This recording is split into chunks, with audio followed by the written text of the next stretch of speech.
When you decide to bring in footage into After Effects, you might want to consider rendering from your favorite application as a series of sequenced images instead of a regular QuickTime movie. Let me go ahead and show you the difference. I'm going to bring over a QuickTime movie, and as you can see, it's a self-contained piece of footage. So if I press play, this thing would actually play from beginning to end. But of course I'm not going to play this now because I think you understand that when you create a QuickTime movie or an AVI movie, you pretty much have an encapsulated file. There really is no way for you to get to the individual frames that make up this movie. Now, I also have a folder with some RPFs in it, and this simply stands for Rich Pixel Format. Now what I did was, when I was in Lightwave, I saved my movie as individual pictures, and they're all numbered, of course, in sequence. And After Effects is smart enough to realize that these belong together and that they play back in a sequential fashion. So let me explain why you might want to choose to render as pictures instead of one self-contained QuickTime or AVI file. And hopefully this will really send this message home. Whenever you render a QuickTime movie, all right, let's say you go to dinner and your movie is going to take hours to render, all right, hours and hours to render.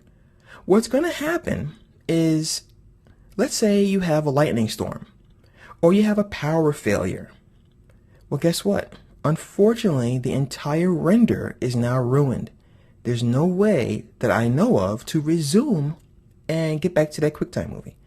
The file is corrupted.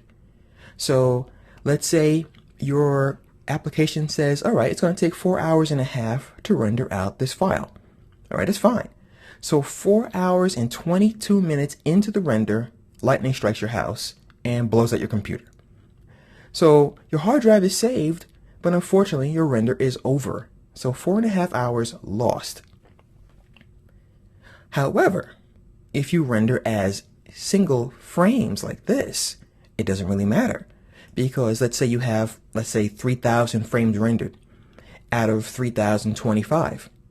Well, as long as you have these guys all saved, because every time it renders one of them, it saves. So it's this one saved, that one saved. So let's say you're rendering and lightning hit your house and these are all ruined, right? All you have to do is go back to your application and say render from 27 on. And you can just put them back together, because After Effects is going to know what to do with that.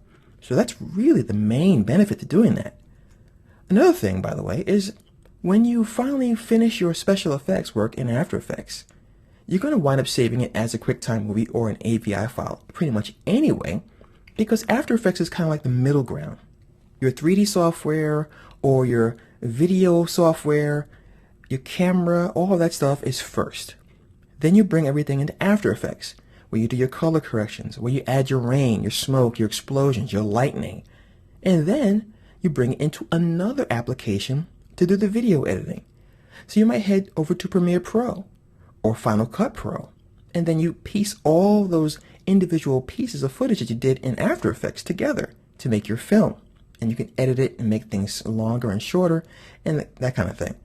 So After Effects is the middle ground for the most part, but it's a pretty important middle ground. So let me show you how you can actually bring in those sequences. So I'm going to go to File, Import, and I can choose File. I don't have to choose multiple files. I can choose File itself, or I can right-click in my project panel, Import, File. Now as you can see, I'm already in that folder, and when I click on one of these guys, all of a sudden the options change, because After Effects is like, hey, I know what that is. It's either an RLA or an RPF. And I can say bring this in as a sequence. So I only have one selected, and I'll go ahead and hit open. And I'm going to go ahead and ignore that. And as you can see, this is what looks like one piece of footage. But look at the icon. Hopefully you guys can see that. It looks like several pieces of paper or pieces of film or stacks of paper. I'll go ahead and bring that into my composite, and I'll go ahead and scrub, and we have animation. So It really is beneficial, and I really hope you guys get yourself into the habit of rendering out single frames instead, because it's so easy to put them together in After Effects. And you know how computers are.